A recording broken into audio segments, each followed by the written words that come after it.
मुझे आज बेहद खुशी है और संतुष्टि भी है। मनुष्य अपने जीवन में कोई एक मिशन तय करता है और जरूरी नहीं है कि वो मिशन उसके जीवन में पूरा हो जाए, लेकिन चाहे कर्नल आर सिंह साहब हो, सुशील पंडित जी हो, प्रोफेसर कपिल कुमार हो, प्रोफेसर पवन सिन्हा हो और आपके जम्मू का शेर अंकुर शर्मा हो, ये तमाम सारे लोग एक मुहिम के तहत, एक मिशन के तहत कोई काम कर रहे हैं। हम में से किसी ने भी कभी किसी दूसरे के रास्ते में आने की कोशिश नहीं की, लेकिन एक नियम जरूर बनाया कि हमारे बीच में से अगर किसी को राजनीति के क्षेत्र में जाना है तो उससे सिर्फ एक ही वादा लेते हैं, अगर वो हमारे साथ है या अगर वो हमारी सोच के साथ है तो हमारी कोशिश होती है कि वो जाए, राजनीति में राजनीति करे, एमएलए बने, एमपी बने, किस पार्टी से लड़े या बिना पार्टी के लड़े, लेकिन एक विचारधारा के कारण हम ये जरूर उनसे भी कहते हैं कि आप दुनिया में किसी क्षेत्र में रहे, किसी भी हैसियत में रहे, आप राष्ट्र के प्रति हमेशा समर्पित रहे। इसलिए आज इस सभा में बहुत सारे ऐसे मित्र बैठे हैं जो पिछले 10-15 साल के सफर में अलग अलग समय में मिलते रहे, चाहे वो वेस्ट पाकिस्तान रिफ्यूजीज का काम और उनकी लड़ाई लड़ने वाले योद्धा लाभाराम गांधी जी यहां बैठे हैं, बाल्मीकियों की लड़ाई लड़ने वाले एकलव्य जी हैं, और इसके अलावा अखनूर के शायद हमारा पहली बार आना हुआ, हमारे अपने सामने ही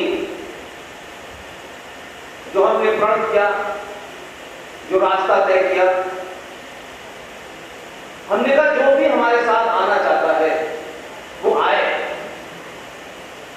लेकिन हम उसे कुछ देंगे इसकी हमसे उम्मीद नहीं है।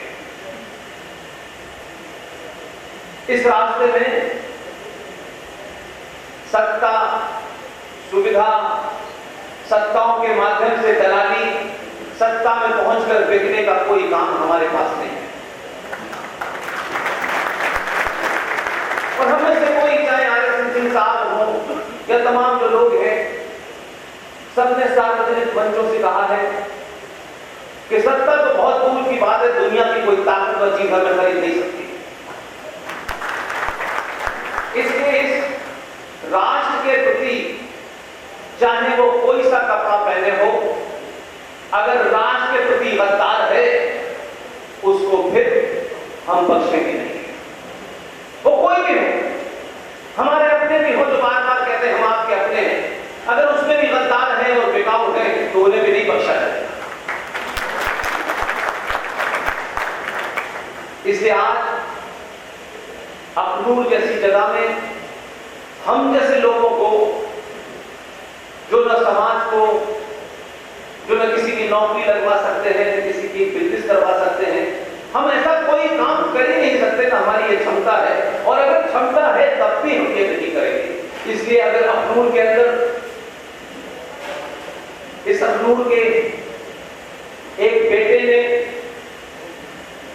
यहां तक मेरी आवाज पहुंची और आपके बीच में इसी अखनूर के एक लड़के ने इस लीग से हटके काम करने की बात सोची और वो दिल्ली तक पहुंचा, उन्होंने कहा कि मैं भी आपके साथ कुछ करना चाहता हूं। मैंने कहा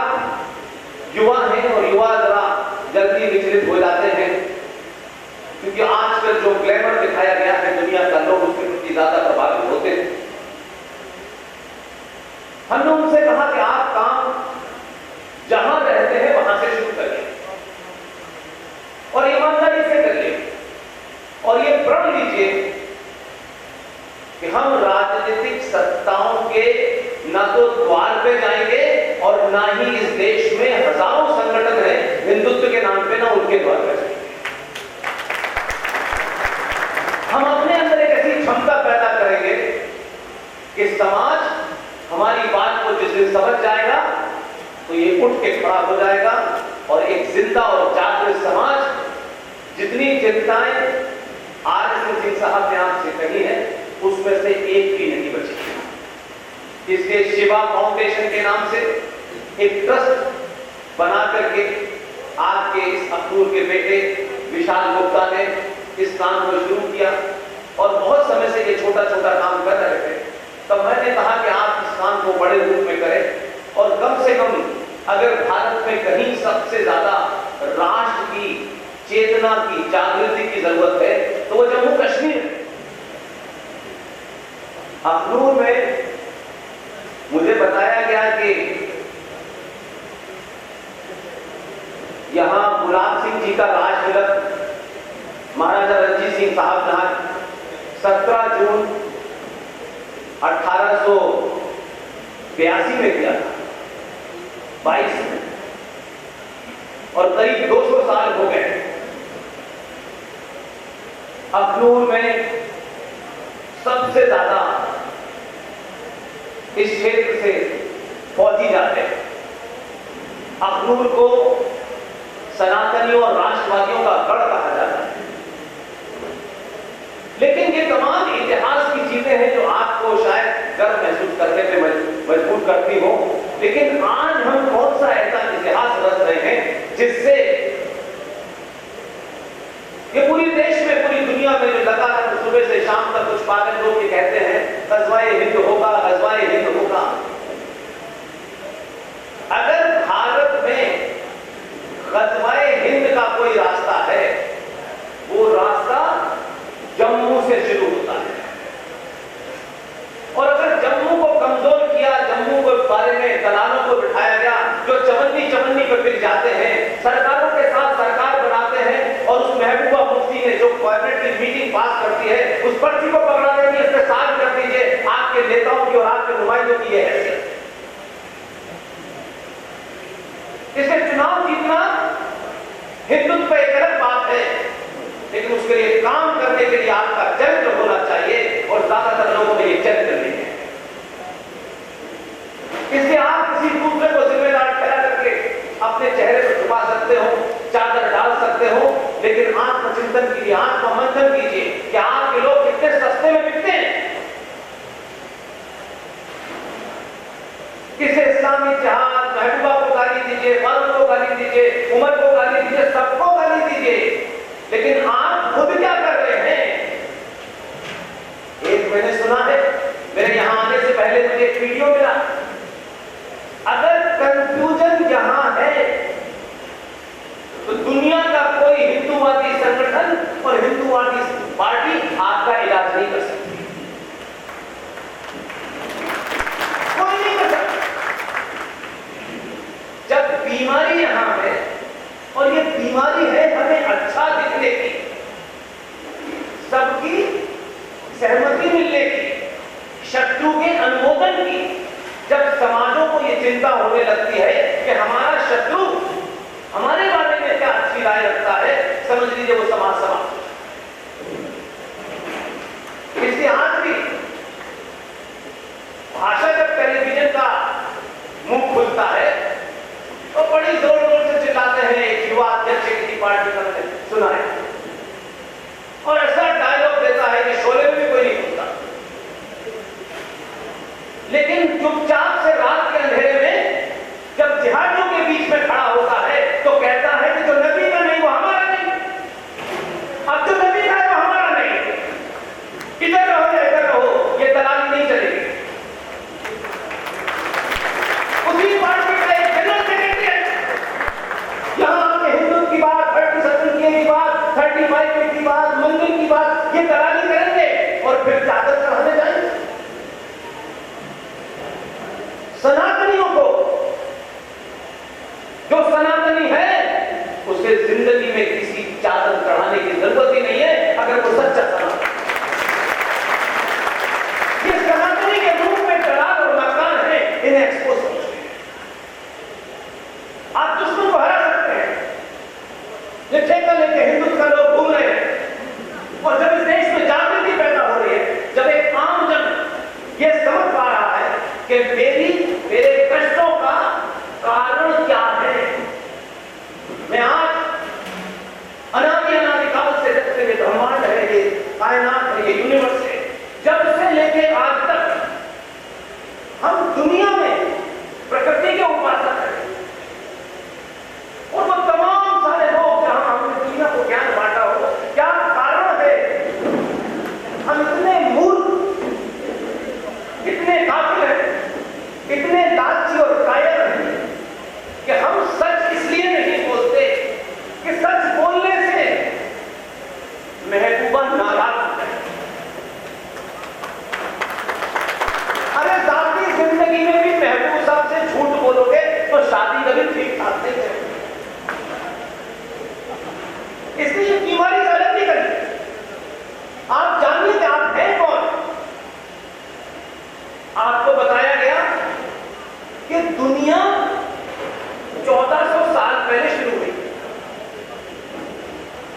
और आदम हव्वा को मणि नीचे भेजा और उनके मिलने से पूरी दुनिया बस गई। दुनिया उनकी 1400 साल से शुरू होती है और जिनकी फिलॉसफर किताब ये कहती है कि जमीन चपटी है। लेकिन आपको किसने कहा था कि आप उन मूर्खों की बातों को सुने भी और उसका प्रोपेगेंडा भी करें? इसलिए सच बोलना, सच का सार्वजनिक मंचों से बखान करना आसान है, सच को जीना मुश्किल है। इसलिए आप सबने, इस देश के 100 करोड़ सनातनियों ने सुनी सुनाई बात का प्रोपेगेंडा बहुत किया है। और ऐसा नहीं है कि ये बीमारी सिर्फ समाज में है, या आपके साधुओं में है, संतों में है, मठों में है, आश्रमों में है। अपनी निजी स्वार्थ, हमारी चवन्नी की दुकान चल जाए, हमारे मठ को कुछ मिल जाए, इसलिए उनके भी मुंह खुले हुए। यानी हम स्वार्थ से इतने ग्रस्त हो गए, कहते तो हैं सब कुछ प्रभु की लीला है, जो आपके हाथ में है वो मिलेगा, लेकिन फिर भी भिखारी बने मान रहे हैं, चौराहे चौराहे मान रहे हैं। अगर सामने जीवन में जो बाल बच्चेदार लोग हैं, उनकी मजबूरी कभी कभी हो सकती है कि जीवन के कष्टों के कारण कभी उनको अपनी बात पर झूठ बोलना, लेकिन जिन्होंने संसार को त्याग किया है, जो कथा के माध्यम से देश को जगा रहे हैं, वो क्या करोड़ फैला रहे हैं, कभी आपने उनसे सवाल पूछा? आप नहीं पूछना चाहते। आप चाहते हैं सबसे रिश्ते बने रहें, इसलिए सही बात पे हमला नहीं करते। और आपका सनातन उस परंपरा में ये साफ साफ कहा गया, कोई भी विषय हो, कितने से कॉम्प्लेक्स हो, जटिल से जटिल भी हो, तब भी शास्त्रार्थ होता था। शास्त्रार्थ करने वालों की जातियां नहीं देखी जाती थी, पैसा रुपया नहीं देखा जाता था। शास्त्रार्थ करते करते जिसका तर्क मजबूत होगा वही जीतता था। हम वहां से निकले और आज हमने शास्त्रार्थ छोड़ दिए, हम अपनी तर्क संगत बात को भी पकड़ लेंगे। हम इतने लालची और डरपोक। इसलिए कश्मीर के बारे में बहुत चिंताएं हैं। मैं भी पिछले 25-30 साल से कश्मीर को पास कर रही हूं। जब कश्मीर में 1400 साल पहले जो झूठ बोला गया, उसके लिए आप जिम्मेदार हैं, आज भी जिम्मेदार, मैं जिम्मेदार, भारत के सनातनी जिम्मेदार। आपको यह बोध ही नहीं है कि शत्रु क्या करना चाहता, शत्रु का बोध ही नहीं है। आप तत्कालिक निजी स्वार्थ के लिए जरा सा कोई आपके कंधे पे हाथ रखते,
जिन लोगों ने शलवार पहनी थी वो आपके मुख्यमंत्री बने घूम रहे। एक का खानदान निकालिए 1722 में कौन ब्राह्मण था और दूसरा ये गाना लेके चला कर हिंदुस्तान का सारे जहां से अच्छा उसके पूर्वज सप्रू ब्राह्मण थे। और तीसरे को अभी भी याद आया है, उनको अभी याद आया है, कुछ दिन पहले उन्होंने बयान दिया। तो सवाल सबसे बड़ा यह है कि चाहे देर से ही सही, ये तीसरे को अभी याद क्यों आया है? आप इस तरफ ध्यान दें। ये कारण क्या है? ये कारण ये है कि 700 साल के बाद पहली बार सनातनी ने अपने आप को सनातनी समझना शुरू किया। आप तो धनी लोग हैं कि बताया जाता है कि 1400 साल पहले दुनिया शुरू हुई थी। आपके अखनूर में द्वापर युग का मंदिर यहां मौजूद है जो 5,500 साल का। यदि हमारे पास निशानियां हैं, हमारे पास इतिहास है, जीवा जागता इतिहास है। और जो लोग इन मंदिरों को हिंदू मुसलमान की बात करते हैं, ब्राह्मण ठाकुर की बात करते हैं, मैं जितने भी मंदिर हैं, चाहे वो प्लेसेस ऑफ वर्शिप 1991 के तहत सरकार ने उस पर कब्जा ले लिया हो, लेकिन ये मंदिर सरकारों के लेने की ताकत क्यों हुई? आज तो गिनती में भी ज्यादा है। सरकार ये वाली चुने, वो वाली चुने, आप वोट तो पहले भी देते हैं। फौज आपकी, पुलिस आपकी, सबसे ज्यादा टैक्स आप देते हैं। उसके बावजूद भी दुनिया के सबसे बड़े भिखारी है इस देश के। क्योंकि हिंदू अपनी लड़ाई नहीं लड़ना चाहता, सारा काम कुछ मोदी करते, कुछ बचा हुआ पैसा करते। हमारा फर्ज है तो हम ये उम्मीद करें कि भारत का गृह मंत्री शाम में आए और वो पूछे कि आप ठीक ठाक सो गए, मैं जाऊं? जिंदा कौमें जिंदा इसलिए नहीं रहती कि उनके पास हथियार होते हैं। जिंदा कौमें इसलिए जिंदा रहती हैं कि जिंदा कौमों को मरने का हुनर आता है, और जो मरने से डरते हैं वो कौमें कभी नहीं रहती। और मौत सामने खड़ी है, तब भी कोई लालच है। उस लालच ने आपको आज भी ऐसे दलाल किए हैं कि जो आपके बीच में रहते हैं, कमरे के अंदर पैर पकड़ के हिंदू के नाम पे वोट मांगते हैं, लेकिन जबान बोलते वक्त तो यही कहेंगे कि जो नबी का नहीं वो हमारा नहीं। इस बार आए तो कहना कि तुम नबी के हो, हमारे बताओ, नबी के पास जाके वोट मांगो। ये दलाली नहीं चलेगी भाई साहब। और ये बात मैं इसलिए कह रहा हूं, 2022 के भारत में चाहे कन्याकुमारी हो, चाहे कामाख्या का मंदिर हो, चाहे गुजरात हो, चाहे मुंबई हो, कोई शहर ऐसा नहीं है जहां अमीर गरीब, बेरोजगार रोजगार वाला इस खतरे को समझने लगा है। और पूरे देश में किसी की हत्या करने के लिए नहीं, किसी को गोली मारने के लिए नहीं, ये भीड़ करते हुए इसलिए नहीं इकट्ठे हो रहे। ये पहली जागृति है। अगर इस वक्त भी आप अपने निजी स्वार्थों से ऊपर नहीं उठे, मेरी जाति के 2 मंत्री बन जाएं, मेरा काम, मेरे आश्रम को पूरी जमीन मिल जाए, मेरा काम, संत साहब जो है वो संत भी हैं, वो सब कुछ कर भी रहे। इसलिए आपकी मॉरल ताकत समाप्त हो गई। जब इस देश में एक फिल्म बनी, उसका नाम था आश्रम। उस आश्रम फिल्म के अंदर दुनिया की गंदगी दिखाई गई, लेकिन एक भी निकला सड़क पे नहीं। ये आपके मर जाने की निशानी है। इससे वो लोग, आप उनको कुछ भी कह सकते हैं, लेकिन अपने वो ये जानते हैं कि अगर हमने आज बोलने की आजादी के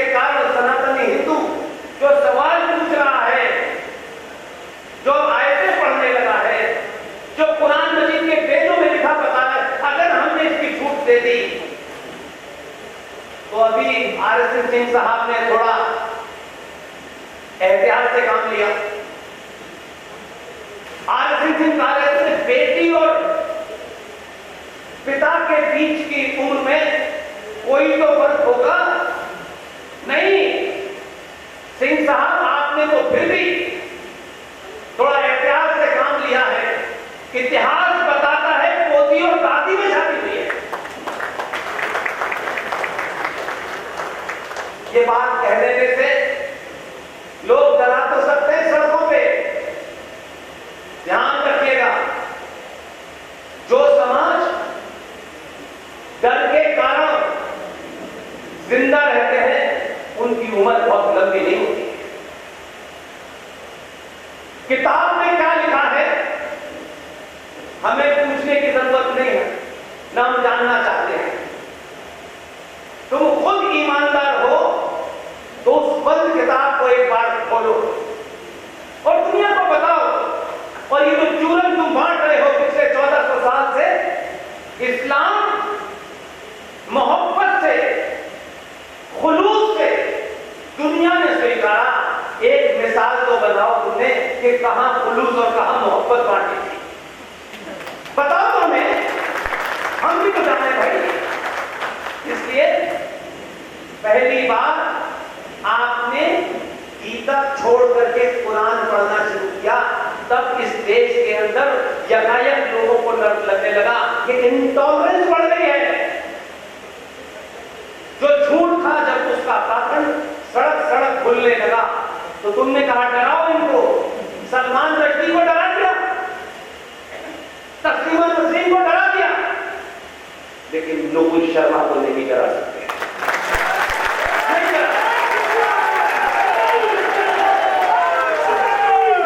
ये घटनाएं उदयपुर में हो या अमरावती में हो, इन घटनाओं के पीछे वेल थॉट एक गहरी सोच के साथ है। जब आप छुपाना चाहते हैं और आपको लगता है कि छुपाने से काम नहीं चल रहा, हर चौराहे हमारी पोल खोली जा रही है, तो आपका वो पाखंड जब बाहर आता है तो आप हत्या करके लोगों को डराना चाहते हैं। कश्मीर में कश्मीरी हिंदू पंडित जिसने आज तक कभी जोर से कोई गाली तक नहीं की थी, तब भी तो आपने मस्जिद का इस्तेमाल करके, कुरान का इस्तेमाल करके, आयतों का इस्तेमाल करके पूजा पद्धति के कारण उन हिंदू सनातनी पंडितों की हत्या की। लेकिन ये अफसोस है, हमारे यहां प्रवचन बांटने वालों का 5-5 घंटे का प्रवचन सुन लीजिए, सुबह से लेकर शाम तक सुन लीजिए। आज तक आप इसी भारत में, ये जम्मू कश्मीर इसी भारत का हिस्सा है, आज आप 1990 की घटना को घर घर नहीं पहुंचा पाए, देश भर में पता नहीं चला कि 1990 में इस जम्मू कश्मीर में क्या हुआ था। क्योंकि आप अपनी दुकानदारी में बिजी हैं। अफसोस है कि संचार क्रांति के दौर में एक आदमी को फिल्म बनानी पड़ी और तब इस देश में दुनिया को पता चला कि कश्मीर में एक मजहब के नाम पे ये कहा जाता है Islam is the religion of peace. वो ईमानदार है, उन्होंने कहा Islam is the religion of peace. Spelling आपने गलत समझी, उन्होंने छुपाया नहीं, कभी नहीं छुपाया। आपको दोस्ती रखनी है, चाराने की दुकानदारी रखनी है, 10 पैसे का बिजनेस रखना है, कुछ पार्टियों से मिलकर 4 वोट मिल जाएंगे। आप इस बीमारी के कारण, दुनिया में एकमात्र समाज है जिसका हजारों साल से इतिहास आगे देख लीजिए, उन्होंने कभी तलवार उठा करके किसी की गर्दन पे नहीं रखी, हमारा मत पढ़ो नहीं तो हम तुम्हें कत्ल कर देंगे। हमारे यहां तो अनेक अनेक लोग आए यहां पर रहने, लेकिन हम उस डिस्कोर्स को आगे नहीं बढ़ाते, इसलिए इस देश में कुछ भी लोग कहते हैं। ये समाज पिछले कम से कम 70 सालों से चाटुकार और दलालों को चुनता है। इस समाज का कभी रोल मॉडल बहादुर नहीं हुआ, क्योंकि बहादुर साफ साफ बात करता है, चापलूसी की बात नहीं।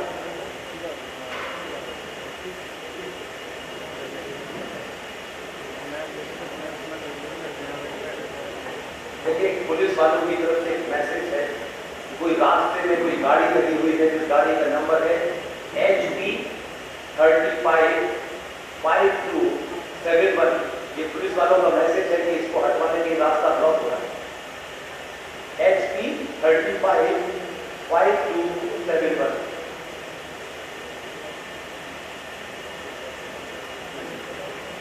आज भी हम बहुत सारे नैरेटिव छोड़ दो। मंदिरों में तो मतलब ये समझ लीजिए कि इससे बड़ी मैंने कायर हरकत ही नहीं देखी कभी। ये बात मैं बहुत साफ साफ कहता हूं, क्योंकि मुझे किसी की कथा में नहीं जाना। मुझे मालूम है 4-4 करोड़ मांगने वाले कथावाचक कथा करते हैं, 4 करोड़ रुपए लेके चले जाते हैं और अपनी ही सनातनी बहनों को झूठी बातें बताते हैं। हिम्मत नहीं है किसी की बोलने की, क्योंकि उन चाटुकारों से किसी को मंदिर का चंदा मिल जाता है तो मुंह बंद हो जाता है। हम उसकी बात नहीं करना।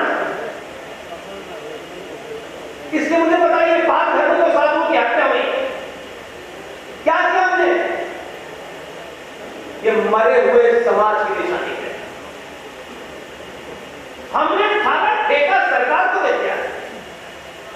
सरकार हमें GST में छूट दे, इनकम टैक्स में छूट दे, दूध में यूरिया मिलाने की छूट दे, मसाले में मट्टी मिलाने की छूट दे, दाल में कंकड़ मिलाने की छूट दे, और हम राष्ट्रवादी हैं। हम खुद कुछ नहीं करेंगे। दुनिया में जितने भी जिंदा समाज हैं, जितने भी राष्ट्र हैं जहां राष्ट्र की कल्पना है, मैं आज भी मानता हूं और यही यकीन है मेरा कि कर्नल RS सिंह साहब, सुशील पंडित और इन लोगों के कहने से 7-8 साल पहले जब इन लोगों ने कुछ बात मेरे सामने रखी तो मुझे लगा कि नौकरी को एक लंबे समय तक हर कोई करता है, मैं भी कर रहा हूं। कोई 10 कमरों के मकान में रहता है, कोई 2 कमरों के मकान में रहता है। मैं जिस दिन इस बात से कन्विंस हुआ कि हम सबको एक न एक दिन धरती से जाना है, ना ये आश्रम जाएंगे, ना 5 स्टार जैसे घर जाएंगे, पता नहीं आपको कोई कंधा देगा कि नहीं देगा, लेकिन आने वाले खतरों के बारे में उस समाज को बताना जरूरी है, जो समाज 70 सालों से इसे सुन नहीं रहा था। तब हमने फैसला किया और आज गली गली, मोहल्ले मोहल्ले, रात का 1 बजा हो, सुबह के 10 बजे हो, कभी हमने ये नहीं पूछा कि भाई हमने खाना नहीं खाया है, हम 5 स्टार होटल में नहीं गए हुए, आज हमारे पास ये नहीं है, आज हमारे पास वो नहीं है, और कोशिश करते हैं और खुशी होती है। क्या अखनूर और जम्मू के बीच में जब विशाल गुप्ता जी आपके शहर का बेटा जब हम लोगों को लेके आ रहा तो अंदाजा नहीं था कि सड़क इतनी खराब हो, लेकिन हमने कहा नहीं बनी, जाना है। अगर वहां 10 लोग भी बैठे हैं तो पूरी ताकत के साथ उनके सामने बात। इसलिए फिर देख करके नेताजी की बोली बदलती है, हमारी नहीं बदले। जिस दिन भारतीय सनातनी समाज ये तय कर लेगा कि सरकार से मैं नहीं हूं, सरकार से समाज नहीं है, समाज से सरकार है, आत्मा। इसलिए आप तो भाग्यशाली हैं, मैं तो उनका नाम कई बार लेता हूं, लेकिन उनका मैंने सुना है कि यहां भगवान परशुराम का मंदिर भी है, उनसे ही प्रेरणा ले लेते यार। उनके पास सिवाय फरसे से मैंने कुछ नहीं देखा, तो परशुराम फरसे से घास काटने के लिए रखा था क्या?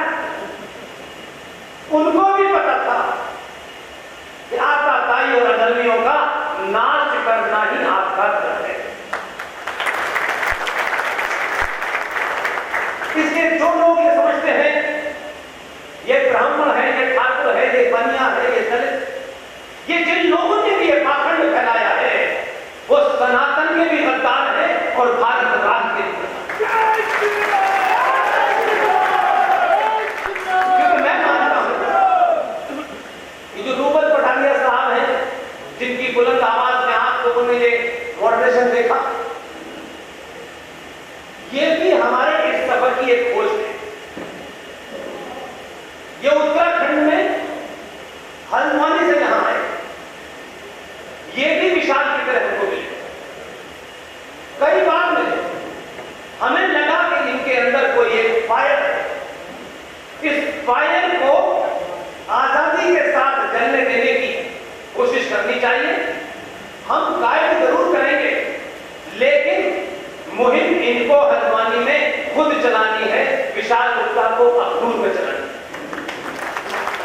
ये अपने आप कैसे चलाएंगे, किस तरह चलाएंगे, हाँ बीच बीच में हमें लगेगा कि इनको ये बताना है तो हम इनको वैसे ही बताएंगे जैसे एक बड़ा छोटे। इन्होंने बहुत कुछ मेरे बारे में बताया यहां से खड़े होकर, मैं कहां पैदा हुआ, कहां नहीं पैदा हुआ, क्या क्या मैंने तीर मारा, वो महत्व नहीं है, वो मेरे साथ एक बायोडाटा है, हर एक का होता है। लेकिन मैं इस 10 साल के सफर में जब मैंने मैं को समाप्त किया, मैं कौन हूं, मेरी जाति क्या है, जिस दिन मैंने ये समाप्त किया, आप यकीन मानिए, आप जानते हैं मैं कहां पैदा हुआ, वहीं से मैंने प्रोग्रेशन किया, वहां ऐसा कुछ था ही नहीं। लेकिन जिस दिन मुझे समझ में आया, और मुझे क्या समझ में आया, प्रकृति ने मुझे ये काम सौंपा है, मैं इसको कितनी ईमानदारी से कर सकता हूं, किसी ताकत पे लगा रहता हूं ताकि मेरा पैर ना फिसले, और मैं जो भी कर रहा हूं पूरे कन्विक्शन के साथ करूं। इसलिए मेरी जाति क्या है, बैठने वालों की जाति क्या है, यहां कौन बैठा है, आपकी शक्ल देख करके मेरा आर्गुमेंट नहीं बदलने वाला। दो बैठे हैं, दो पार्टी के जो नेता बैठे होते हैं, लोगों की भाषा में मिल जाती है कि नेताजी नाराज ना हो जाए, कल नाराज होते हो, अभी हो जाए, अभी हो जाए। नेता राज नहीं है, किसी पार्टी का गुलाम है। बहुत सारे दूसरे लोग भी नेतागिरी कर रहे हैं, अलग अलग पार्टी में है, फिर भी एजेंडा वही है, वो चाहे आपके अंदर रहे, उसके अंदर रहे। अगर यहां ठीक है तो किसी पार्टी के अंदर भी हो, एजेंडा एक ही होता है। आप तो पार्टी के गुलाम हो जाते हैं, आप तो भगवान राम को गाली देने लगते हैं, मां सीता के चरित्र पर सवाल उठाते हैं, क्योंकि आप एक लालची और कायर आदमी होते हैं जो चंद पैसों के लिए बिक जाते हैं। इससे मेरी जानकारी जितनी है, मैं जिन चीजों को पब्लिक पर रखता हूं, क्योंकि परशुराम का मंदिर जब मुझे बताया गया तो मैंने कहा मुझे जम्मू में ये बात इसलिए कहनी है कि अगर 2022 के भारत में अभी ये जो क्षण है, ये जो लम्हा है, ये जो मूवमेंट है, अगर आपने इस लम्हे को, इस क्षण को जाति के कारण, किसके कारण, उसके कारण, मेरा तेरा, ये अगर इसको मिस कर दिया, कई सौ साल तक आपकी संतानें आपको माफ देंगी, और आपको ये अफसोस होगा, ये पश्चाताप होगा कि जब हमको अपनी भूमिका निभाने का मौका मिला था, तब भी हमारे बिजनेस में रहमान भाई से 10 पैसे का फायदा हो रहा है तो रहमान भाई की जातियों को सुनते रहो, रहमान भाई से सीधे सीधे तो टूक शब्दों में बात न करो। माफ कीजिएगा, ऐसे लोग शारीरिक तौर पर जिंदा रहते हैं, मुझे कम से कम ऐसे जिंदा होने में कोई शौक नहीं है। मैं चाहता हूं मेरे बारे में जिसको जो राय बनानी हो बनाए, मुझे किसी की राय की चिंता नहीं है, चाहे वो दुनिया का सबसे बड़ा नेता हो या सड़क पे चलने वाला एक आदमी हो। मैं चाहता हूं कि मेरी एक्शन में लोग ये कहें कि ये जो बोला था वो सच बोला। इस सच से किसको नफा और नुकसान होगा इसकी चिंता मुझे करनी नहीं है, क्योंकि मेरे मूल में राष्ट्र है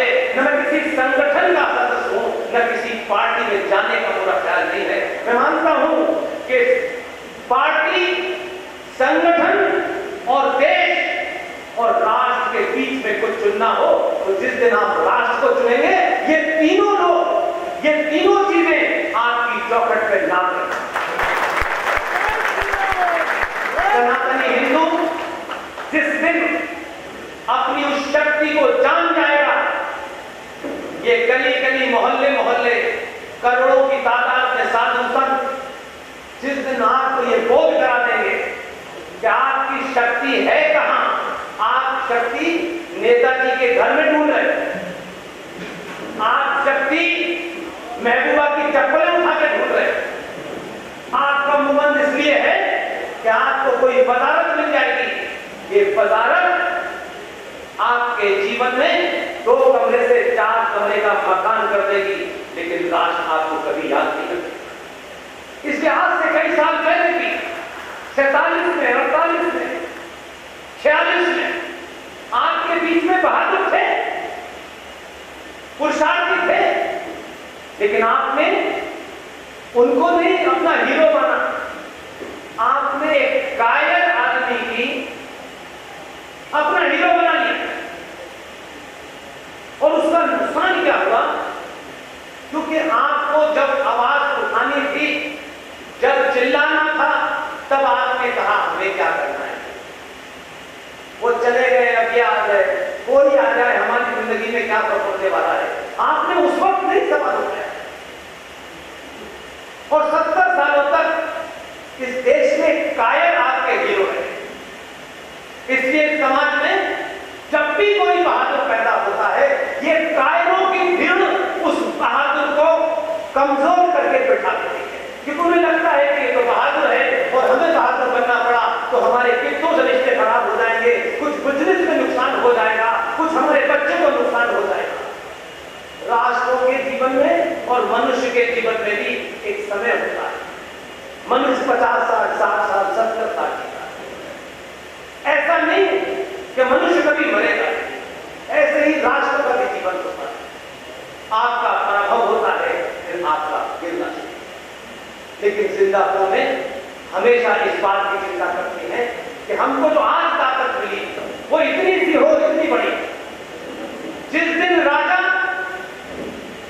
रात को सोने से पहले ये सोचता कि आज रात इस राष्ट्र के लिए मुझे वो फैसले लेने हैं जिससे ये राष्ट्र सदियों तक सुरक्षित रहे। पता नहीं सुबह में उठूंगा या नहीं उठूंगा, वही राजा जी रहे। ये तो दीवान की है, खासतौर से मैं जम्मू कश्मीर को फोकस करके कह रहा हूं। मैं कभी कभी उसका नाम लेना नहीं चाहता, वो इतना महत्वपूर्ण व्यक्ति नहीं है, लेकिन हर आदमी के चरित्र के अंदर अगर कोई चीज है तो उसको जरूर है। वो गलत नहीं हो, उसके अपने एजेंडे के हिसाब से ठीक है, मेरे एजेंडे के हिसाब से हो सकता है गलत हो, लेकिन उसको हम ये तो सोचना चाहिए कि ये अपने एजेंडे के प्रति कितना कमिटेड। वो एजेंडा गलत हुआ, गलत था।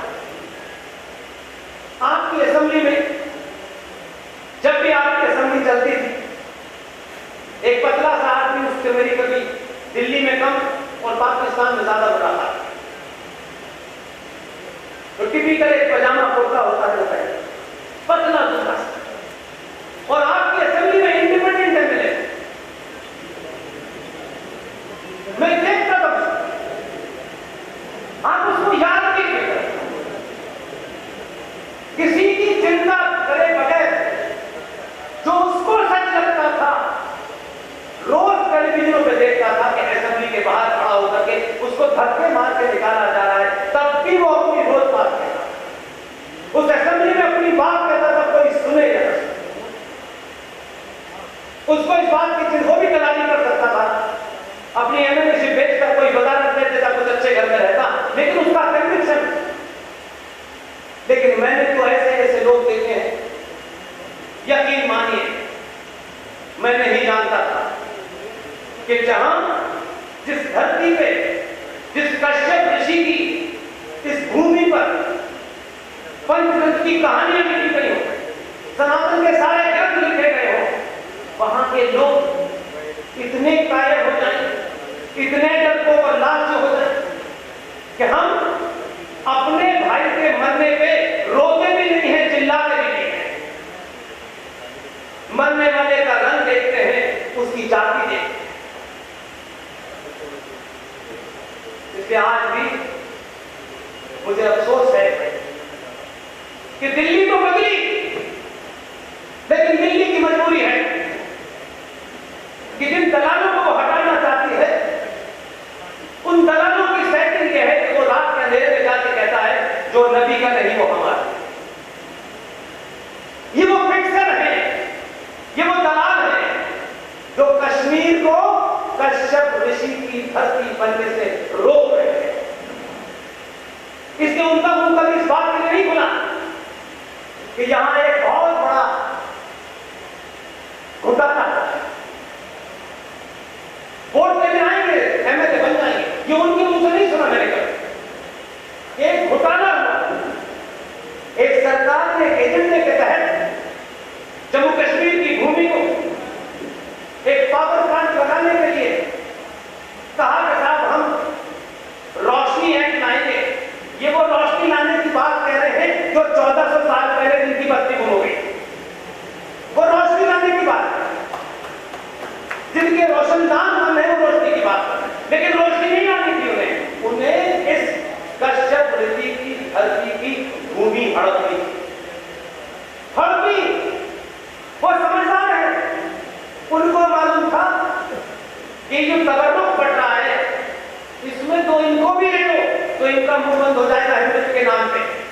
मुंह नहीं खोला, लेकिन मुझे खुशी है कि मैं जम्मू कश्मीर के जम्मू में बोल रहा हूं, जम्मू में बोल रहा हूं। कोई ये नहीं कहेगा दिल्ली में कह के भाग जाते हैं। हम जब तक शेर की मांग के मुंह में नहीं जाएंगे कोई हो। इससे यार हमको नहीं लगेगा हमने दिल्ली में भाषण दिया चले गए, अखनूर आए हैं अपनी बात कहने के। इसलिए एक रोशनी एक्ट बना, उस रोशनी एक्ट पे बड़े बड़े राष्ट्रवादी चुप, ठेकेदार चुप, क्योंकि कुछ हमारी चवन्नी की साठ गांठ हो गई है, लेकिन राष्ट्र बिक जाए, हमें तो प्लॉट मिल गए हो, हमें तो इससे मैं खुशी। और मैं कभी किसी की तारीफ करने में मैं कंजूस आदमी नहीं हूं, अपने अलावा दुनिया की मैं तारीफ जरूर करता हूं। और जो बहादुर है उसका सरनेम क्या है ये मेरे एजेंडे का हिस्सा नहीं। वो कहीं भी हो, पूरी शिद्दत के साथ तथ्यों को उसकी तारीफ करता हूं। इसलिए मुझे खुशी है कि आपके जम्मू कश्मीर में एक बहादुर पैदा हुआ। यूं तो दलाली के बहुत से रास्ते उसके पास भी खुले हुए, 4 करोड़ से भी मिल सकते थे। वैष्णो देवी में जहां जिहादी बस्ती है वहां को भी अपना हिस्सा ले सकता, लेकिन उसने रास्ता दूसरा चुना। इसलिए मैं हर मन से खड़े होकर बताया, जिस आदमी ने अपने निजी स्वार्थ से ऊपर उठ करके जम्मू कश्मीर क्या है, जम्मू कश्मीर कोई भूगोलिक टुकड़ा नहीं है, उस जम्मू कश्मीर में दलालों ने जिहादियों से मिलकर के रोशनी एक्ट में बहुत सारी जमीन अपने नाम लिखवा दी थी। उस अंकुर शर्मा ने रोशनी एक्ट को आपके यहां की हाई कोर्ट में चैलेंज किया। इस आदमी का दूर दूर तक कोई रिश्तेदार भी ऐसा नहीं है कि इनकी कोई मदद करता। तथ्यों की बात देखिए कि अंकुर शर्मा डिगा नहीं, इस उम्र में थोड़ा आदमी कमजोर होता है, तब भी इन्होंने रोशनी एक्ट के खिलाफ आवाज उठाई और आपके हाई कोर्ट से उस पर जीत हासिल की। लेकिन दलालों ने अर्जी लगाई रिव्यू पिटीशन की, क्योंकि वो नंगे हो रहे थे। इसलिए आप नाम मत पूछिएगा, मैं नाम लेके कुछ लोगों को मशहूर नहीं करना। अपने बीच में अगर कोई बहादुर है, आप मेरी बात से सहमत हैं, मैं कभी राजनीतिक मामलों में दखल नहीं देता, मैं सरकारों को जिम्मेदार नहीं ठहराता, इसने ये किया है उसने किया है, ये मेरी डायरी में नहीं है। मैंने जिस दिन तय किया कि मैं क्या कर सकता हूं तो मैंने तय किया और मैं कर रहा हूं, इसलिए मुझे किसी से कहने की आवश्यकता नहीं। ये पूरे देश में ऐसे ही लोग दीवाने हो रहे हैं। एक लंबे समय के बाद उस घुटन से भारत बाहर निकल रहा है। दिल्ली निकल गई, लेकिन जम्मू अभी भी उन दलालों के कब्जे में। इसलिए ये सवाल जो मंदिरों में बैठने वाले पुजारियों को पूछना चाहिए था, महंतों संतों को पूछना चाहिए था, इसके लिए कहीं धरना प्रदर्शन होना चाहिए था। जिन्होंने अपना परिवार छोड़ दिया, घर छोड़ दिया, न मां बहन भाई किसी की चिंता नहीं है, जब आपको संसार की कोई चीज नहीं चाहिए थी तो कम से कम आपकी भी गिनती इस देश के अंदर 5-6 करोड़ है। एक कॉल देते कि हम आज इसलिए दिल्ली के बोर्ड क्लब पे 5 करोड़ सनातनी संत बैठेंगे कि जब तक ये काम नहीं हो जाता हम यहां से नहीं हटेंगे। आपको किसने रोका था? लेकिन आप नहीं लड़ना चाहते क्योंकि आपको कहीं मट्टी जमीन मिल जाए, इस सरकार से कुछ छूट मिल जाए, सब कुछ त्यागने के बाद भी बेकार है। इसलिए आज भारत के मंदिरों से यदि कोई आपको बताएगा, क्योंकि आपके पास दुनिया का ज्ञान है, लेकिन जिन चीजों से आपके आने वाले जनरेशनों का, संतानों का एक नया भारत बनाने की शक्ति होगी, उन पर आप बोलना नहीं चाहते। चुप बैठे हैं। 370 कितने साल करंट लगाई थी आपने? क्यों चुप रहे? 35 के ऊपर क्यों नहीं बोले थे? क्यों ये सवाल नहीं खड़ा किया था कि जम्मू कश्मीर भारत में एकमात्र राज्य था जिसको नागरिकता देने का अधिकार दे दिया गया था 1954 में? क्यों नहीं सवाल उठाया आपने कि कैसे भारत के राष्ट्रपति के एक आदेश को संविधान में जोड़ दिया गया, जो कि आदेश आपके बिना पार्लियामेंट में डिस्कस नहीं हो?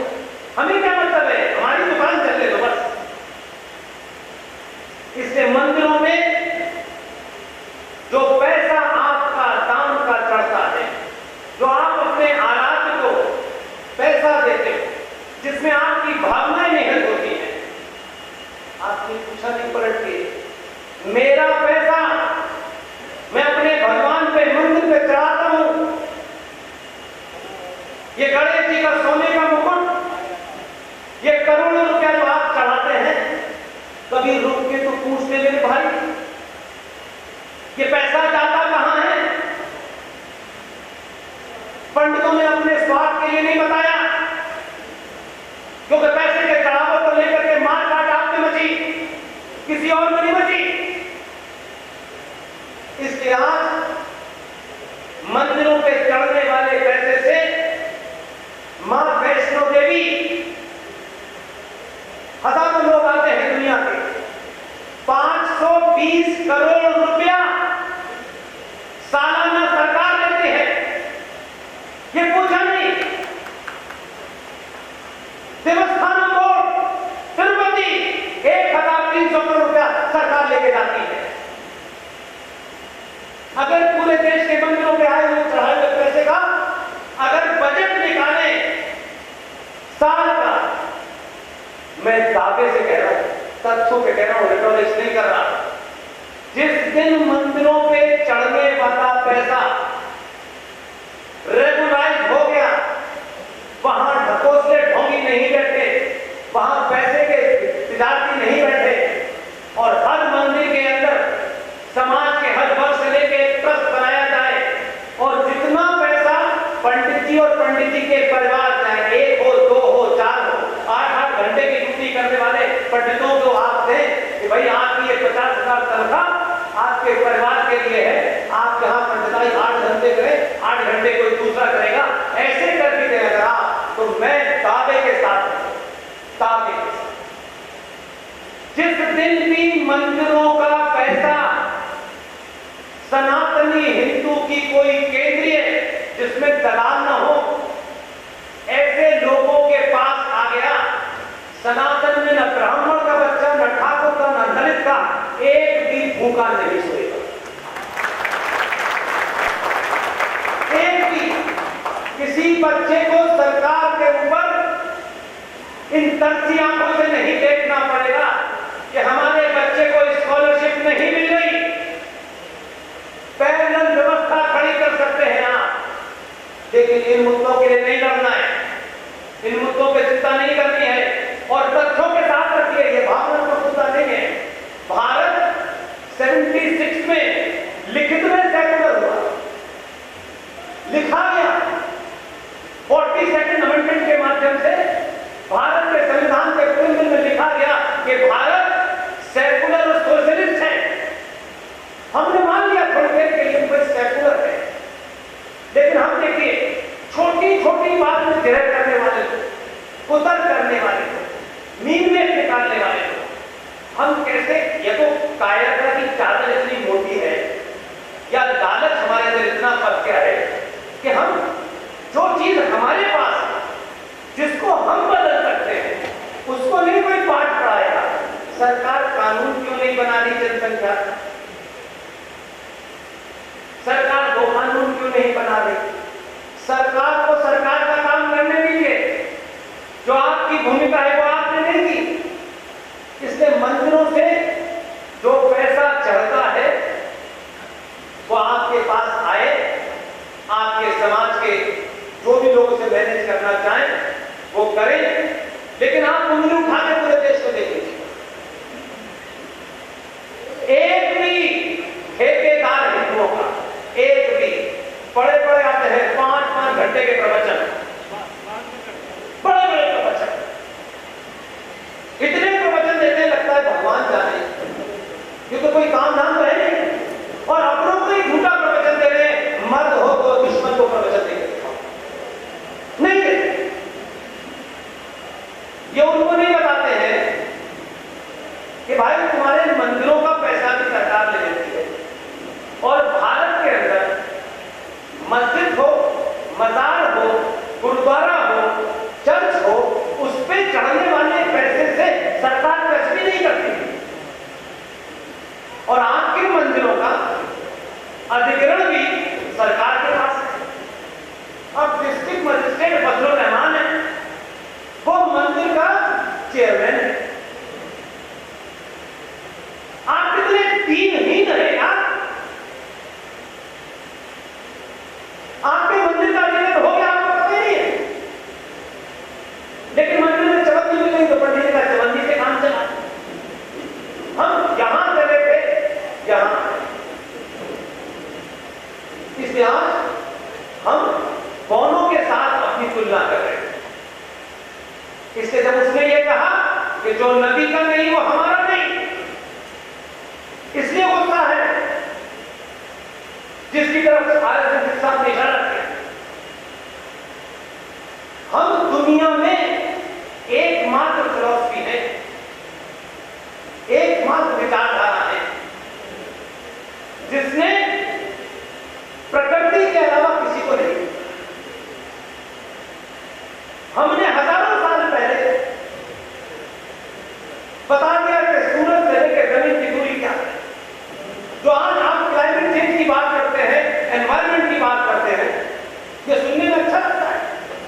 हमारे ऋषि मुनियों ने हजारों साल पहले बता दिया था कि पर्यावरण की रक्षा करनी चाहिए, लेकिन तब शब्द पर्यावरण नहीं था, एनवायरमेंट नहीं था। इसलिए आपकी आस्थाओं से चीजों को जोड़ा कि आस्था से जब चीज जुड़ जाती है तो मनुष्य तर्क नहीं करता है, और क्योंकि हमारा सारा ट्रेडिशन ओरल ट्रेडिशन था, लिखित में नहीं, इसलिए शायद तो हम नहीं जानते। तब हमसे कहा कि सूरज को जल चढ़ाना चाहिए। अब हम समझ रहे हैं कि सूरज को जल चढ़ाने से सूरज देवता खुश होंगे और हमारे घर में सोने का लड्डू रुक जाए। ये शुद्ध साइंस है। हमारे ऋषि मुनियों को पता था कि इस पूरी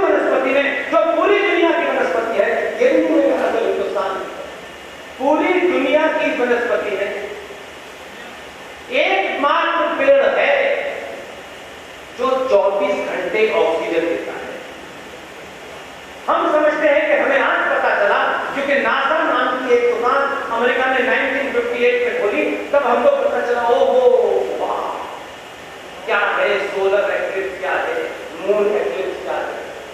हजारों साल पहले हमारे ऋषि मुनियों ने बता दिया था कि एकमात्र धरती पर पेड़ है, उसको पीपल कहते हैं। इसकी रक्षा करने के लिए उसे आपकी आस्थाओं से जोड़ दिया ताकि आप हर मौसम में उसको पानी देते रहें, क्योंकि वो जिंदा रहेगा तो मनुष्य के जीने के लिए जो ऑक्सीजन है वो 24 घंटे में। हम बाहर तक चले थे, लेकिन आज आपको मुकाबला किससे हो रहा है? आप किससे मुकाबला कर रहे हैं? जब कोई मजहब और धर्म को एक करता है तो यकीन मानिए वो खुद तो पागल है ही, इस समाज को भी पागल है। झूठे नैरेटिव हिंदू सनातनियों में गड़े, हमारे मंदिरों में गड़े गए। आजकल तो मैंने कई गेरुआ वस्त्र मैंने देखा है, लंबी लंबी दाढ़ियों के साथ भाईचारा कायम कर रहे हैं। कुछ पता नहीं दुनिया का, भाईचारा कायम करने की जिद हो गई। ये भाईचारा कायम हो, जो काम करने के लिए समाज ने आपको बेजबत दिए थे वो नहीं कर रहे, बाकी सारी दुकानदारी। इसलिए आज हम कुछ भी कहें, बहुत सारे ऐसे मामला हैं जिस तरफ दिशा कर दिया, जिस तरफ आज एक उन्मादी भीड़, पागलों की भीड़ ये जो घूम रही है, इसके बारे में जरा समझने की कोशिश कीजिए। ये कह रहे हैं कि हम तन से सर जुदा कर, चलिए मान लिया, लेकिन उनकी पीड़ा को समझिए। ये वो क्यों कह रहे हैं? हमारे सनातनियों में एक संस्कार होता है, उसे यज्ञोपवी संस्कार भी कहते हैं, जनेऊ संस्कार। और ये क्या है? मैं उसके बड़े शास्त्रों को उसमें नहीं जा रहा, ये लंबी लंबी बातें साधु संतों से सुनिएगा। मेरा तो शॉर्टकट रास्ता होता है, क्योंकि आज का बच्चा जो मैगी खा रहा है 2 मिनट में खाता है, 2 मिनट में समाप्त हो जाता है, उससे उतनी ही बात करके लंबे लंबे प्रवचन होती है। वो जो जनेऊ संस्कार है, जब बच्चा 5-6 साल का होता है तब उसका जनेऊ संस्कार है। और उस जनेऊ संस्कार के पीछे की फिलॉसफी क्या है? सिर्फ वो एक धागा डालना है और धागे को बांध के किसी समय लगा देना है, ये नहीं है। जब वो बच्चा बिल्कुल जाने लायक होता था तब हमारे यहाँ उसका वो जनेऊ संस्कार था। और उस संस्कार के करते वक्त उसको कुछ इंस्ट्रक्शन थे, कब इसको कान में लगाना है, कब इसको हटाना है। लेकिन जो सबसे बड़ी बात थी वो ये थी कि ये जनेऊ जब तक तुम शादीशुदा न हो जाओ, इस समाज में हर लड़की या तो तुम्हारी बहन है या मां। ये शादी का तुम्हें मानना है। आपने एक अच्छे काम किए, लेकिन कभी कभी कहते हैं कि उस तरह बंदर के हाथ में चला जाए तो बड़ा प्रॉब्लम। आपने जनेऊ संस्कार के पूरी फिलॉसफी है साइंस, उन्होंने कहा हम भी एक संस्कार करेंगे, ये तो करते। उन्होंने भी कहा हम 7 साल की उम्र में एक संस्कार करेंगे। अब वो जो आज जिस समस्या से आप जूझ रहे हैं उसकी जड़ में जाए। जिस बच्चे का तन से कुछ हिस्सा बचपन में ही जुदा कर दिया गया, वो तो बदला लेगा ही लेगा, इसलिए वो आज तन आपका जुदा कर रहा है कि जो उसके साथ अनाचार हुआ है वो बदला लेगा। उसे अपने नहीं मिल रहे तो आपको माना है। और जब आप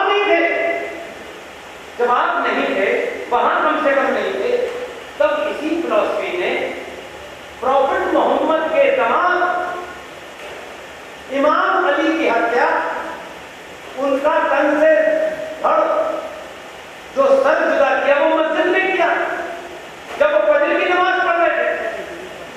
फिर उनकी बीवी यानी मोहम्मद साहब की बेटी फातिमा बीवी को घर में आग लगा के मारा। जब प्रॉफिट मोहम्मद के नवासे यानी फातिमा और अली के बच्चों को आपने करबला के मैदान में रेप करके मारा, कलमा पढ़ के मारा, तो ये पागलपन कोई नया नहीं है। पागलपन का इलाज फ्रांस ने ढूंढ लिया। आप फ्रांस से राफेल खरीद रहे हैं, राफेल से आपका देश की बाउंड्री सुरक्षित होगी, लेकिन राफेल से भारत राष्ट्र के अंदर जो करोड़ों लोग इस सभ्यता को छिन्न भिन्न करके एक गजवाए हिंद का झंडा लगाना चाहते हैं, वो राफेल से नहीं सुलझेगा। इसलिए हर सनातनी को राफेल बनना पड़ेगा, तभी ये देश। इसलिए मैं बहुत सारी बातें आपसे कह सकता हूं, लेकिन एक और झूठ आपसे कि ये रेडिकल इस्लाम है। अगर ये रेडिकल है तो ये सॉफ्ट क्या है? इस सॉफ्ट में क्या चीज नहीं है जो रेडिकल में है? आप खुद झूठ बोलते हैं, झूठ बोलते बोलते आपने इतना झूठ बोला है कि आप अपने शत्रु से भी उम्मीद करते हैं तुम भी झूठ बोलो। वो ईमानदार है, वो ईमानदारी सरकार, लेकिन आपके अंदर झूठ की बुद्धि इतनी चली गई है कि आप नहीं, आपके अंदर नहीं पैसा ना हम सच बोलेंगे ना तुम्हें बोलते थे। इसलिए आप बार बार एक ही चीज कहते हैं कि साहब ये जो सिटीजनशिप एक्ट है 1991 का, आप थे भी कसम करते हैं, क्या गिनती नहीं थी आपकी? गिनती थी, लेकिन आपको लगा हमको क्या लेना देना है।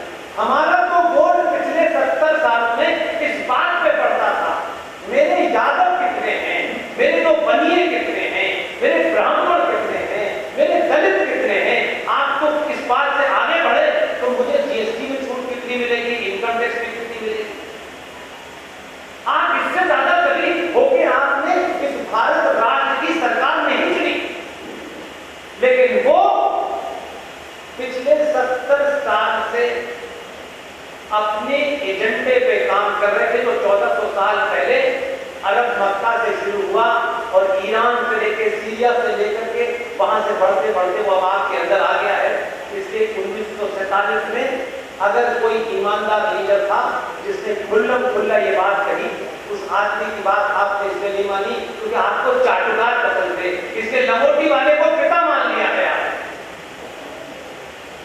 एक साहब है फूल लगाते, बताया जाता है कि जम्मू कश्मीर है, बताया जाता है कि वो कश्मीर, मुझे नहीं पता वो क्या थे कहां थे मुझे नहीं पता, लेकिन एक बात वो सार्वजनिक मंचों से बार बार कहते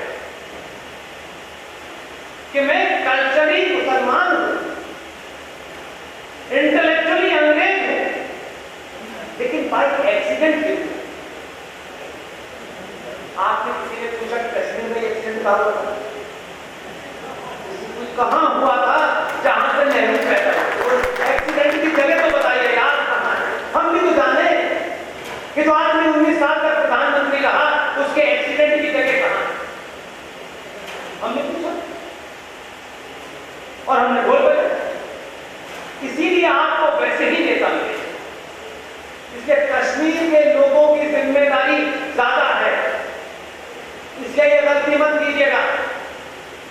अभी दिल्ली है मजबूत, अगर यहां दलालों को चौराहे चौराहे एक्सपोज करना पड़े तो एक्सपोज करिए और अपने बीच में से किसकी हैसियत क्या है, किसकी जाति क्या है, वो डोगरा है, वो सिख है, वो ब्राह्मण है, वो ठाकुर है, बहादुर को चुनिए और इतना बहादुर के पीछे ताकत बना दीजिए कि वो बहादुर के कभी पैर ना टकराए। इसलिए कश्मीर अगर यहां बदलाव नहीं हुआ तो फिर उस बदलाव का कोई मतलब नहीं है, क्योंकि दिल्ली सुरक्षित तभी तक है जब तक कश्मीर में जम्मू का गजवाए हिंद का रास्ता बंद नहीं होता। इसलिए आप मान के चलिए कि आपकी भूमिका ज्यादा है, ये दोस्ती, ये खाना, ये पीना, ये तमाम सब कुछ रह जाएगा, कोई याद करने वाला नहीं है। आज 200 साल के बाद हम गुलाब सिंह साहब के राज तिलक की याद करते हैं, हम राजा रणजीत सिंह को आज याद करते हैं, उनकी बड़ी बड़ी मूर्तियां लगी हुई हैं, हम सावरकर को याद करते हैं, हम परशुराम को याद करते हैं, हम बहुतों को क्यों नहीं याद करते? इसलिए कि हमें आज उनके अंदर पुरुषार्थ नजर आता है, उनकी सही बातें उनको अगर समझ में ना आती हो आज समझ में आती है। इसलिए अगर अंकुर की शक्ल में कोई बहादुर है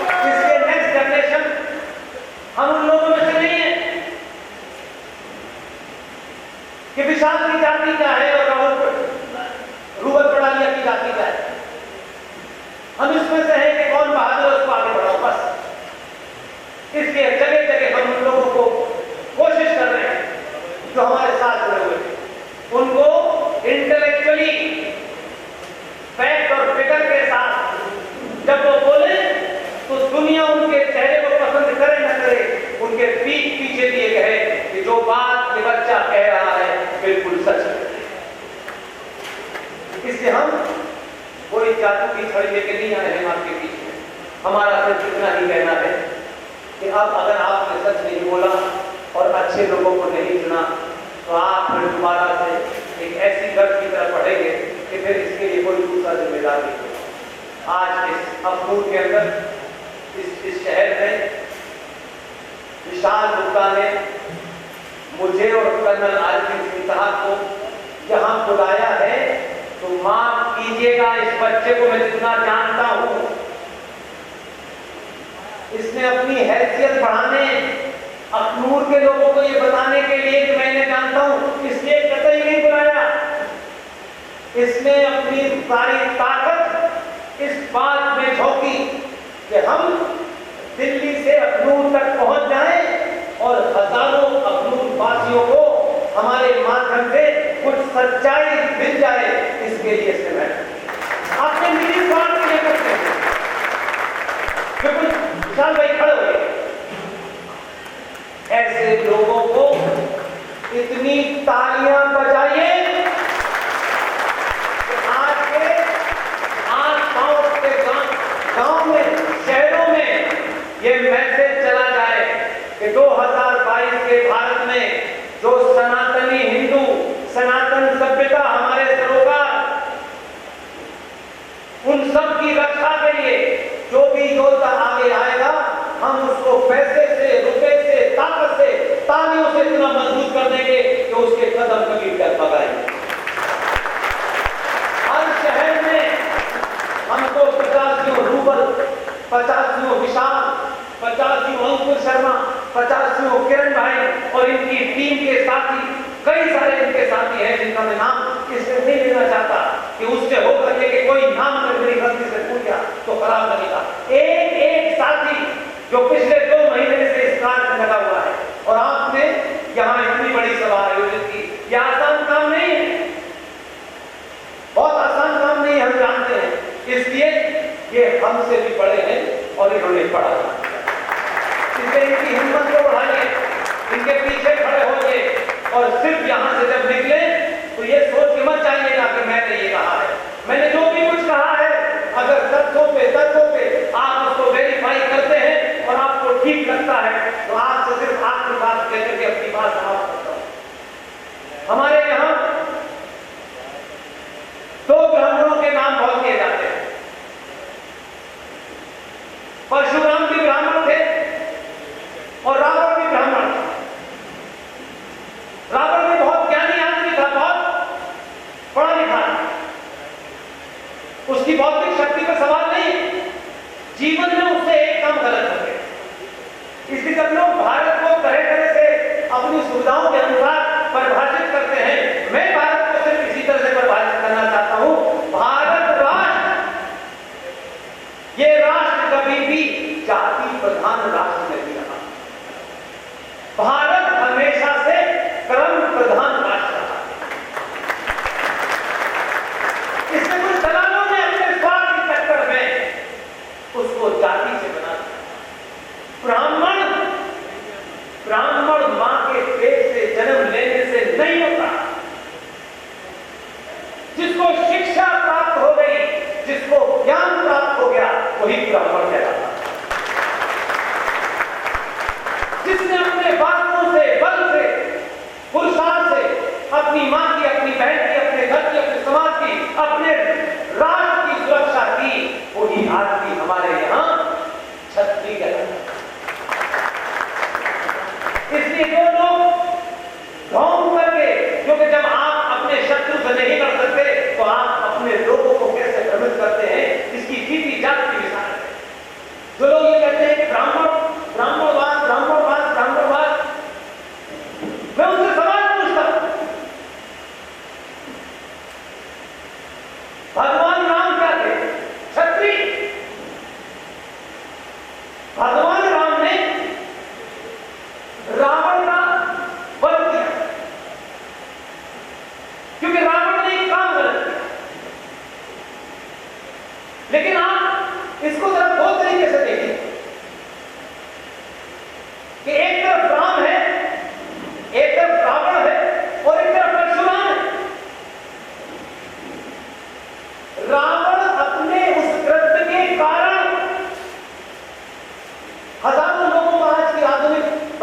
पास पता भी नहीं होगी, लेकिन आप देखिए कि हमारे किसी मेमोरी में वो चिप में पड़ी हुई, उसको सिर्फ हल्के से प्रेस करके बताना था, जो किसी ने नहीं बताया। भगवान राम, रावण और परशुराम, ये तीन चरित्र हैं। रावण के अपने कृत्य के कारण 2022 में भी रावण को चौराहे पे जलाया जाता है, और परशुराम जो ब्राह्मण थे अपने कर्म के कारण मंदिर में आज भी पूजे जाते हैं। और हमारा समाज, हमारी संस्कृति, हमारे संस्कार, हमारी सभ्यता, हमारी परंपरा में त्यागी को महान मानते हैं। जिसने सब कुछ छोड़ दिया उसको महान मानते हैं। यही कारण है कि कुछ लोग त्याग का नाटक तो कर रहे हैं लेकिन त्यागी नहीं है। इसलिए आज भगवान राम को, जिस आदमी को राज सत्ता मिलने वाली थी, मात्र आधे घंटे बाद पहले उसे पता चला कि आपको राज नहीं करना है, आपको अटैची उठा करके वनवास चाहिए। भगवान राम ने अपने पिता से, अपनी माता से ये नहीं पूछा कि मुझे क्यों भेजा जा रहा है, ये तो मुझे राज करना है। उन्होंने देर नहीं लगाई, राजकाज के जितने काम हुए वही रोका, एक चद्दर की लपेटी, धनुष बाण उठाया और चले। लेकिन मैं उन कथाकारों का संदर्भ यहां इसलिए देना चाहता हूं जो राम की कथा सुनाते, मां सीता की कथा सुनाते। ये मक्कार कथाकार ऐसा भावुक सीन क्रिएट करते हैं, आपकी बहनें, बेटियां, माएं जो उन पर यकीन करती हैं, वो समझती हैं कि जो कथा सुना रहे हैं ये वहां मौजूद थे जब भगवान राम को वनवास हो, और कहेंगे कि भगवान राम को जब वनवास हो रहा था तो वो जंगल में जा रहे थे, उनके पैर में छाले पड़ रहे थे, मां सीता की आंखों से आंसू टपक रहे थे। हमारी बेचारी भावुक बहनें और माएं इतनी भावुक हो जाती है कि वो समझती है वो कैसा अन्याय हुआ, वो बेचारी उसमें खो जाती है। लेकिन वो चंपक लाल 4 करोड़ रुपए लेकर निकल जाता, वो ये कभी नहीं बताता कि भगवान राम को जब वनवास हुआ था तो भगवान राम रोए नहीं।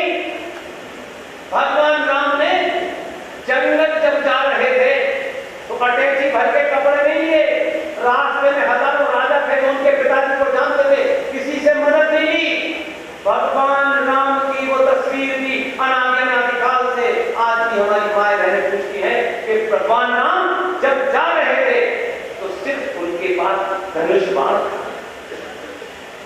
हमने पूछा नहीं कि भगवान मर्यादा पुरुषोत्तम राम महान भगवान जंगल जा रहे हैं, इन्होंने ये क्यों खाया है बाण, इन्हें तो बाण नहीं खाना चाहिए था, क्योंकि भगवान राम ये जानते थे कि इस दौर में अधर्मी भी मिलेंगे और जिहादी भी मिलेंगे, उनका सामना सिर्फ 3 कमान से होगा और भगवान का रूप है, इसमें कोई मिलावट नहीं। इसके जो बात आरएसएस साहब कहते हैं उसको भी छोड़ना है। जब गए तो भगवान राम थे, अपनी पत्नी सीता को छुड़ाया, सोने की लंका में रहे, वहां सब कुछ किया, अपनी पत्नी को लेकर के जिन कपड़ों में गए उनसे वापस लौटे। इस सफर में जब अपनी पत्नी की खोज में समुद्र से मिन्नतें करते रहे कि मुझे रास्ता दे, मुझे रास्ता दे दो, नहीं दिया। जैसे ही तीर कमान चढ़ाया उसने कहा प्रभु ये रास्ता, इसलिए मैसेज देता है कि दुनिया ताकत से चलती है, आज छोड़ दे। जिसका टूटा मजबूत होता है, जो शक्तिशाली होता है, दुनिया उसी के सामने झुकती है। और आपके लिए जिंदा मिसाल है, ये यूएनओ है, ये सिक्योरिटी काउंसिल है, ये मानव अधिकार संस्था है, ये जितनी दुकानें हैं यूएनओ की, जिस दिन उसको लगा कि मेरे राष्ट्र को खतरा है, उसने न यूएन को पूछा, न एमनेस्टी इंटरनेशनल को पूछा, उस यूएसएसआर ने यूक्रेन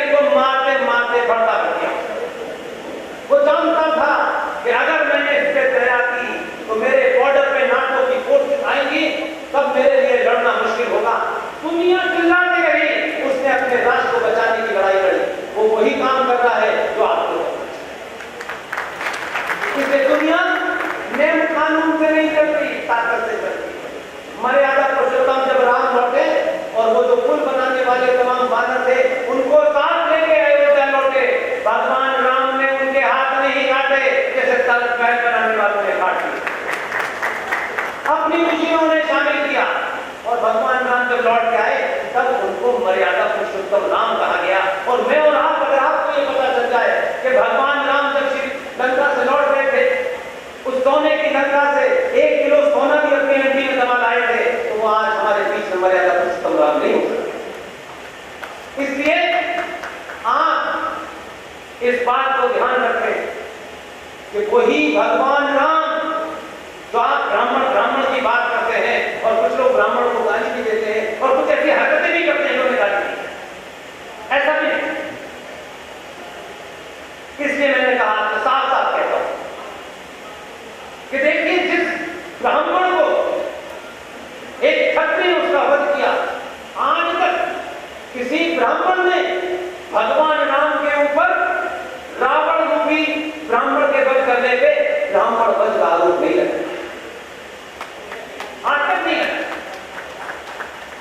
इसलिए आज वही ब्राह्मण उसी भगवान राम को मंदिर में उसकी पूजा करता है। और तीसरा, वाल्मीकि की रामायण पढ़ना है। कहां है भाई, कहां है ठाकुर, कहां है बढ़िया? अपने स्वार्थों से निकलिए। दुनिया की पहली और आखिरी सभ्यता जो इस ब्रह्मांड के साथ पैदा हुई है, इसी के साथ नष्ट होगी। कि 1400 साल पहले ऊंट की पीठ पर खड़े होकर के खजूर तोड़ने वाले, जिनकी खोपड़ी भी चपटी है और जमीन भी चपटी है, जिनके छोटे भाई का पजामा बड़े भाई का कुर्ता पहन के घूम रहे हैं, या आपको कुछ देर के लिए डरा करते हैं, लेकिन ये आप राज नहीं कर सकते, क्योंकि आपकी कायरता के कारण यहाँ औरंगजेब भी आया, बाबर भी आया, क्योंकि आपके अपने लोग बिके हुए थे, जैसे कश्मीर की विधानसभा में बिके। उन दलालों के कारण यहाँ लोग आए थे, अपनी मर्जी से नहीं आए। इसलिए आज आपसे ये गलती ना हो, आपके निजी स्वार्थ, निजी लालच इतने न हो कि राष्ट्र दांव में लग जाए, क्योंकि आप जम्मू कश्मीर के नागरिक हैं। और जम्मू कश्मीर के बारे में जो कुछ सिंह साहब ने कहा, ये मुकुट है, ये मस्तिष्क है, उसका टुकड़ा एक पाकिस्तान के पास है। अगर उसे कैंसर हो गया है तो आपको जम्मू कश्मीर में ये जिहादियों की नाजायज औलादें जो श्रीनगर में बैठती हैं, जो यहाँ से बैठने के बाद पाकिस्तान से बात करने के लिए बात करती हैं, जो उनके जनाजे में 5-5 लाख लोग जाते हैं, जो उन जिहादियों के मरने पे उनको पुरस्कार देने जाते हैं, आप उनके खिलाफ जिस दिन नामबंद होंगे, यहाँ से साफ होंगे, ये कश्मीर कश्यप ऋषि की धरती बनने में चंद मिनट। माता का नारा लगाइए, माता पे खुश होइए, मुझे इसमें कोई आपत्ति नहीं है, लेकिन तथ्यों पे बात कीजिए। 1947 से लेकर के आज 2022 के भारत तक जिन लोगों ने बड़ा जोर से नारा लगाया है, अभी भी नारा लगाते हैं, वो लोग हमसे कुछ नहीं है, उनकी ठेकेदारी खत्म न हो जाए, इसलिए अगर बकते रहते हैं। लेकिन ऐसे लोग पैदा होते हैं, मर जाते हैं, मुझे कोई चिंता नहीं है। इसलिए कह रहा हूं, सच बोलने का समय आ गया, सच सुनिए, सच बोलिए। दिल्ली बदल गई है, दिल्ली में रोल मॉडल बदल गया है। अब वो मॉडल नहीं है तो दिल्ली में बैठने वाला कहता हो कि अगर आपके मुंह पे कोई चांटा मारे तो दूसरा डाला लेगा। अब दिल्ली वाला कहता है एक ही बार में दोनों कानों पर मारना। इसलिए दिल्ली को बदल गया है, कश्मीर का बदलना जरूरी है। अगर आपने कोई कोताही की, कौन आएगा, कौन छोड़ दीजिए, लेकिन जिहादियों की उस ताकत को कमजोर कीजिए, जिसके कारण कश्मीर कश्यप ऋषि से इस्लामिक आतंकवादियों की नर्सरी बन गया है।